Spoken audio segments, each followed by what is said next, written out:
नमस्कार विद्यार्थी मित्रांनो, जय सद्गुरू. मित्रांनो, आनंदाची बातमी. रात्रीच आपला रिझल्ट लागला वनरक्षकाचा आणि म्हटलं सकाळी 4 वाजता तुमच्यासाठी व्हिडिओ टाकला होता.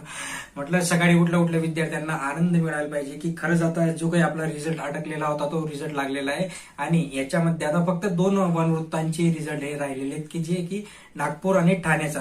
तर मित्रांनो, बहुतेक विद्यार्थी कमेंटमध्ये विचारतात की नागपूर आणि ठाण्याचा रिझल्ट कधी लागेल, तर किंवा त्यांच्या याद्या ज्या आहेत त्या याद्या कधी येतील.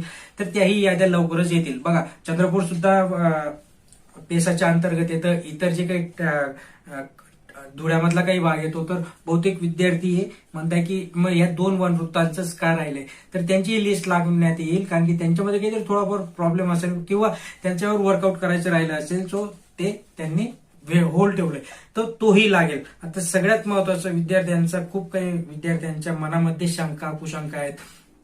ग्राउंडसाठी यादी येईल का, नॉर्मलायझेशन होईल का, ओके, लिस्ट कधी लागणार आहे, फायनल लिस्ट किंवा डॉक्युमेंट व्हेरिफिकेशनची लिस्ट कशी. सो या सगळ्या गोष्टींवर आपण आज बोलणार आहे. चॅनलवर नवीन असाल तर सबस्क्राईब करून ठेवत जा, जास्तीत जास्त लाईक करत जा, शेअर करत जा.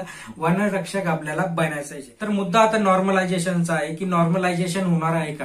बघा मित्रांनो, आपण पहिल्याच वेळेपासून सांगतो की ज्या वेळेस ज्या अर्थी ऍडव्हर्टाईज मध्ये त्यांनी सांगितलेलं नाहीये की मेन्शन केलं नाहीये की नॉर्मलायझेशन होईल का किंवा नाही होणार. ओके, सो त्यांनी तसं कुठेही मेन्शन केलं नव्हतं आणि म्हणूनच त्यांनी आतापर्यंत नॉर्मलायझेशन केलेलं नाहीये. जर तुम्ही तलाठीचा जो रिझल्ट बघायला जाल तर तिथे वर ज्यावेळेस मार्क्स आपले स्क्रोल करतो आपण, सगळ्यात जी हेडिंग आहे नॉर्मलायझेशन स्कोर असं त्यांनी सांगितलंय. आणि ज्यावेळेस आपण वनरक्षक असं बघायला जातो त्यावेळेस फक्त ते स्कोर येतोय.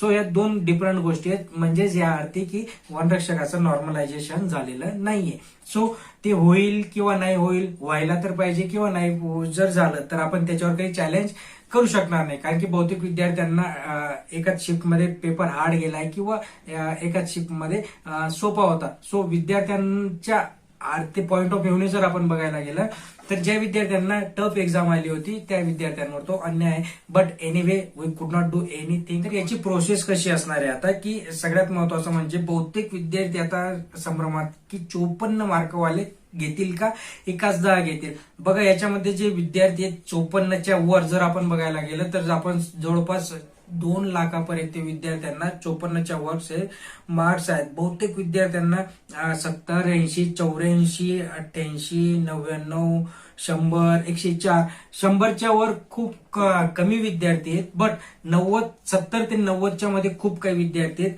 सो 2 लाखाच्या वर विद्यार्थी जवळपास 54 मार्काच्या वर आहे. बघा, याच्यामध्ये 2 गोष्टी आपल्याला समजण्यासारख्या आहेत. त्यांनी सांगितलं की 45% वर विद्यार्थ्यांना आम्ही ग्राउंडसाठी बोलू. बट त्याच्या आधी मित्रांनो डॉक्युमेंट्स व्हेरिफिकेशन होणार आहे आणि डॉक्युमेंट्स व्हेरिफिकेशन मध्ये बहुतेक विद्यार्थी ते बाद करतील. बाद कशी करतील की बहुतेक विद्यार्थ्यांनी आपलं जे नॉन क्रिमिलियर होतं ते नॉन क्रिमिलियर चुकीचं अपलोड केलंय. बहुतेक विद्यार्थ्यांचे ज्यावेळेस आपण कमेंट्स वाचतो, कमेंट बघतो, तर त्या विद्यार्थ्यांकडून डेट ऑफ बर्थ मध्ये चूक झाली. बहुतेक विद्यार्थ्यांकडून त्यांचे नावाच्या स्पेलिंग मध्ये चूक झाली. तर बहुतेक विद्यार्थ्यांनी जे सर्टिफिकेट्स अपलोड करायचे होते तेच अपलोड केले नाहीत. आणि विद्यार्थी मित्रांनो, बघा, जर आपण त्यांच्या जागी असू आणि जर आपल्याला खूप काही लाटच्या लाट म्हणजे खूप काही विद्यार्थी आपल्याला जर बघायला मिळत आहे तिथे एक्झामसाठी, सो ऑफकोर्स ते त्याच्यामध्ये काढतीलच. ओके, सो ज्यांचे डॉक्युमेंट रॉंगली अपलोड झाले किंवा ज्यावेळेस फॉर्म भरताना चुका झाल्यात अशा विद्यार्थ्यांना ते गाडतील. ओके, मग तिथे जर ते विद्यार्थी गाडतील तर मग जे ऑफकोर्स जर पुढे त्यांना कमी झाले, ओके, तर मग ते 54 मार्कवाल्या विद्यार्थ्यांना ते ग्राउंडसाठी बोलवू शकता. बट आता 110 किंवा 15, तर 15 आपण कन्सिडर करून चालूया की 15 ते घेतील. बट सेफर साइड म्हणून ते 54% मार्कवाल्यांना पण ते 54 मार्कवाल्यांना पण ते घेऊ शकतात. बिकॉज ऑफ जे काही इलेक्शन येणार आहे आणि इलेक्शन मध्ये जे विद्यार्थी आहेत ते विद्यार्थी नाराज व्हायला नको. विद्यार्थ्यांचे वोट बँक आहे, ते वोट बँक त्यांना मिळायला पाहिजे. कारण की फक्त काय आहे त्यांना की त्या विद्यार्थ्यांना घेऊन पुढे चालायचंय. आता याच्यामध्ये ज्या विद्यार्थ्यांना 54 मार्क आहेत त्यांना ग्राउंड आउट ऑफ काढणं मस्ट आहे.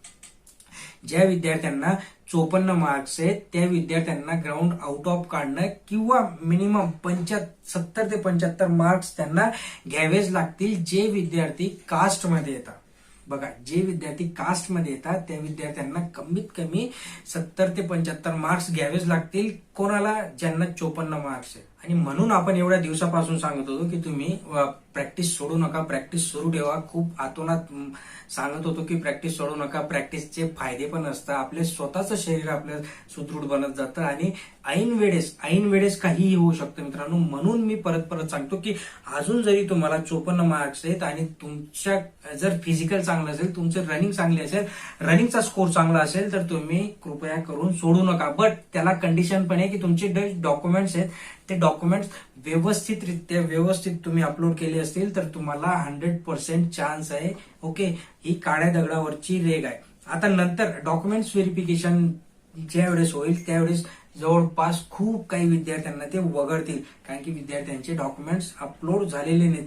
त्याच्यानंतर मित्रांनो 5 किलोमीटर रनिंग. बघा 5 किलोमीटर रनिंग ही पण काही जोक नाहीये. 5 किलोमीटर धावणं ही सोपी गोष्ट नाहीये. बहुतेक विद्यार्थ्यांचं कोणाचं सकाळी होतं, कोणाचं दुपारी होतं, कोणाचं फार संध्याकाळी पण होतं. पण जे दुपारचे विद्यार्थी असतात त्यांना धावण्यासाठी खूप त्रास होतो, कारण की एक दिवस आधीपासून विद्यार्थी तिथे येऊन बसलेले असतात. त्यांच्या जी काही इम्युनिटी सिस्टीम असते ती वीक झालेली असते. खूप लांबून विद्यार्थी येतात, खायला नसतं, झोपायला नसतं, झोप व्यवस्थित नसते, भर दिवसा पडावं लागतं. त्याच्यात डिप्रेशन मध्ये असतो विद्यार्थी, कमी मार्क्स आहेत किंवा माझ्याने धावलं जाईल का नाही, या सगळ्या गोष्टींमध्ये तो विद्यार्थी तिथे भरकटलेला असतो. आणि अशा कंडिशन मध्ये बहुतेक विद्यार्थी हे मानसिकता त्यांची अशी होते की अरे मग आता आपल्याने नाही धावलं जाणार, असं होतं मित्रांनो, असं होतं. व्यवस्थितरित्या जर तुमचे कोणी रिलेटिव्ह असतील तर कोणी नसेल तर मॅक्स टू मॅक्स 500 रुपयांपर्यंत कुठे पण आरामात आपल्याला रूम मिळते. सो ते सगळे अरेंजमेंट तुम्ही करून ठेवा. सो रनिंग मध्ये पण बहुतेक विद्यार्थी तिथे घडतील मित्रांनो. तिथे खूप काही विद्यार्थी कमी होतील. नंतर तुमचं 25 किलोमीटर बहुतेक विद्यार्थी चालले जातात. बट रेअर केस 1% आपण पकडूया की 1% विद्यार्थी तिथे आउट होता. सो असं ओव्हरऑल आहे मित्रांनो. सगळ्यात महत्वाचं म्हणजे आपला जो मुद्दा होता की नॉर्मलायझेशन. आता नॉर्मलायझेशन तर आपल्या जी ऍड होती ती ऍड मध्ये त्यांनी स्पष्ट सांगितलंय की नॉर्मलायझेशन असा कुठे उल्लेख नाहीये. ओके, सो आपण कन्सिडर करूया की नॉर्मलायझेशन नाही होणार. ओके, जर झालंच तर वेल अँड गुड. सेकंड पॉइंट होता आपला की 54 मार्क्स. तर 54 मार्क्स वाले पण ते घेऊ शकतात. ज्या अर्थी बघा पॉझिटिव्ह आपल्याला विचार करावाच लागतो. ज्या अर्थी त्यांनी ऍड मध्ये असं कुठेच मेन्शन केलं नाहीये की आम्ही नॉर्मलायझेशन करणार. सो ते त्यांच्या निर्णयावर ठाम आहे, म्हणजेच त्यांनी नॉर्मलायझेशन केलेलं नाहीये. सेकंड थिंग जर आपण बघायला गेलं तर त्यांनी सांगितलं की 45% वर सर्व विद्यार्थ्यांना आम्ही बोलू. सो जर त्यांनी तो आधीचा क्रायटेरिया बरोबर पकडलेला आहे तर हा क्रायटेरिया पण त्यांना नक्कीच पकडावा लागणार आहे की ज्या अर्थी त्यांनी सांगितले 45% म्हणजे 54 मार्क्स वाल्यांना आम्ही बोलू, तर त्यांना ते बोलावंच लागणार आहे. बट आपल्याला आपले जे डॉक्युमेंट्स आहेत ते डॉक्युमेंट्स व्हेरिफिकेशन आपल्याला करून घ्यावे लागणार आहे. आणि ज्या अर्थी मी सांगत होतो की जर तुमची कुठे चूक झाली असेल, कुठे डॉक्युमेंट्स अपलोड करताना काही झालं असेल तर ऍफिडेव्हिट करून ठेवा. ऐन वेळेस आपल्याला तिथे प्रॉब्लेम यायला नको. अशा पद्धतीने आपली ही पुढची प्रोसेस होणार. आता याच्यामध्ये अजून जो पेसाचा निर्णय, तो पेसाचा निर्णय पण राहिलेलाच आहे. पेसाचा जो कोर्टचा निर्णय येणार आहे ती पण आपल्याला बघावा लागणार आहे की जो कोर्टचा निर्णय येईल त्याच्यानंतर पण अजून याच्यामध्ये काही प्लस मायनस होता का.